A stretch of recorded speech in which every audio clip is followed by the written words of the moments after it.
جانب رہنمائی کے لیے بھیجا تھا۔ حضرت یونس علیہ السلام نے ایسا ہی کیا جیسا کہ اللہ کا حکم تھا، اور ان لوگوں کی طرف گئے جو راستے سے بھٹکے ہوئے تھے۔ آپ علیہ السلام نے انہیں اللہ تعالیٰ کا پیغام دیا اور خبردار کیا کہ وہ برائیوں سے باز آ جائیں۔ حضرت یونس علیہ السلام طویل عرصے تک ان کی تبلیغ و رہنمائی کرتے رہے، لیکن ان پر آپ کی تعلیمات کا کوئی اثر نہیں ہوا۔ جب حضرت یونس علیہ السلام کو یہ احساس ہوا کہ وہ غلط راستے پر ہی چلنا چاہتے ہیں، تو آپ نے انہیں خبردار کیا کہ تمہارے اعمال اس قدر برے ہیں کہ ایک روز تم سب کو اس کی سزا بھگتنی پڑے گی۔ ناراض اور مایوس ہو کر آپ نے ان لوگوں کو چھوڑ دیا اور وہاں سے چلے گئے، اور شہر سے باہر نکل کر بندرگاہ کا رخ کیا جہاں جہاز سفر کے لیے تیار کھڑے تھے۔ جب حضرت یونس علیہ السلام کو معلوم ہوا کہ ایک جہاز دور دراز کے علاقے کی جانب روانہ ہونے والا ہے، تو آپ اس جہاز پر سوار ہو گئے۔ جہاز نے جیسے ہی سفر کا آغاز کیا، آسمان پر اندھیرا چھا گیا اور شدید طوفان آ گیا۔ خوفناک ہواؤں نے جہاز کو پانی میں اچھالنا شروع کر دیا اور بڑی لہریں جہاز سے ٹکرانے لگیں۔ دیکھتے ہی دیکھتے طوفان نے شدت اختیار کر لی۔ سمندر کی لہریں پانی کی اونچی دیواروں کی طرح ہو گئیں جو جہاز کے ڈیک سے ٹکرانے لگیں۔ ملاحوں نے جہاز کو قابو میں رکھنے کے لیے پوری کوششیں کی۔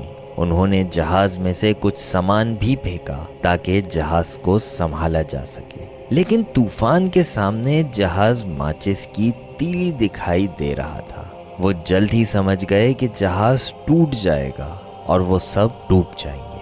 جہاز کے مسافروں نے سوچا کہ ان کی بری قسمت کی وجہ جہاز میں موجود اپنے آقا سے بھاگا ہوا کوئی غلام ہے، تو انہوں نے بھاگے ہوئے غلام کی تلاش کے لیے قرہ نکالا تاکہ اسے اس جہاز سے پھینک دیا جائے۔ قرے میں حضرت یونس علیہ السلام کا نام نکلا، چنانچہ آپ کو مجبور کیا گیا کہ آپ جہاز سے چھلانگ لگا دیں، اور آپ نے لگا دی۔ حضرت یونس علیہ السلام پانی میں گرنے کے بعد جب سانس لینے کی کوشش میں تھے تو سمندر کی گہرائی سے ایک بڑی ویل مچھلی نکلی اور اس نے آپ علیہ السلام کو نگل لیا۔ حضرت یونس علیہ السلام جب تھوڑا سنبھلے تو انہوں نے خود کو ایک بڑی مچھلی کے پیٹ کے اندر پایا۔ وہ اب بھی زندہ تھے۔ حضرت یونس علیہ السلام کو اب اس بات کا احساس ہوا کہ وہ اللہ تعالیٰ کی جانب سے دی گئی ذمہ داری پوری کیے بغیر ہی وقت سے پہلے نینوا گاؤں چھوڑ آئے تھے۔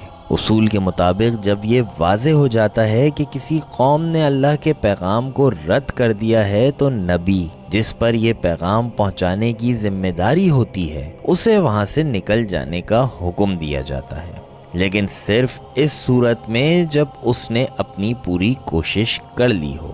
اس وقت اللہ تعالیٰ نافرمان لوگوں کو اپنے غضب کا نشانہ بناتے ہیں، لیکن حضرت یونس علیہ السلام نے اللہ کے احکامات کا انتظار کیے بغیر انہیں ان کے حال پر چھوڑ آئے تھے۔ حضرت یونس علیہ السلام کو جب اپنی غلطی کا احساس ہوا تو وہ اس تاریکی میں شدت سے رو پڑے اور کہا، یا اللہ، تیرے سوا کوئی معبود نہیں، تو پاک ہے، بے شک میں ظلم کرنے والوں میں سے تھا۔ اللہ تعالیٰ نے ان کی دعائیں سن لی۔ قرآن کہتا ہے کہ اگر وہ اپنی دعاؤں میں افسوس کا اظہار نہ کرتے اور اللہ تعالیٰ کی شان بیان نہ کرتے تو قیامت کے دن تک مچھلی کے پیٹ میں رہتے۔ اللہ تعالیٰ نے مچھلی کو حکم دیا اور مچھلی اللہ تعالیٰ کے حکم سے تیرتی ہوئی سمندر کے کنارے پر آئی اور حضرت یونس علیہ السلام کو باحفاظت ساحل پر اگل دیا، جہاں حضرت یونس علیہ السلام نے خود کو یقطین نامی درخت کے سائے میں پایا۔ درخت نے آپ کو سورج کی تیز شعاؤں سے محفوظ رکھا، جس سے آپ کی تکلیف دور ہو گئی۔ درخت سے آپ کو لذیذ پھل ملا جس کے رس سے آپ کی پیاس بجھ گئی۔ اس طرح حضرت یونس علیہ السلام اپنے لوگوں کے پاس واپس گئے اور دوبارہ ان کو اللہ کے راستے پر لانے کی تبلیغ کرنے لگے۔ وہ سب جو 1,00,000 سے زیادہ تھے انہوں نے آپ کی تعلیمات پر لبیک کہا اور گناہوں سے توبہ کر لی۔ حضرت یونس علیہ السلام کی اس کہانی سے 2 سبق ملتے ہیں۔ پہلا، اللہ کا پیغام دوسروں تک پہنچانے کی عظیم ذمہ داری ہر مسلمان پر عائد ہوتی ہے۔ اگر ہم اس ذمہ داری کو پورا نہیں کرتے اور مایوس ہو جاتے ہیں جیسا کہ شروع میں حضرت یونس علیہ السلام ہوئے تو ہم اللہ کے احکامات کو پورا نہ کرنے کے ذمہ دار ہوں گے۔ دوسرا، حضرت یونس علیہ السلام نے اس وقت جرأت کا مظاہرہ کیا جب وہ قریباً ڈوب چکے تھے۔ یہ ایک عظیم مثال ہے اور ہم پر یہ ظاہر کرتی ہے کہ ہمیں اللہ کی رحمت سے مایوس نہیں ہونا چاہیے۔ ہم اگر صحیح راستے پر ہیں اور اپنی ناکامی پر معافی مانگ لیتے ہیں تو اللہ تعالیٰ اسی طرح معجزاتی طور پر ہماری مدد کرے گا، جس طرح اس نے سمندر کی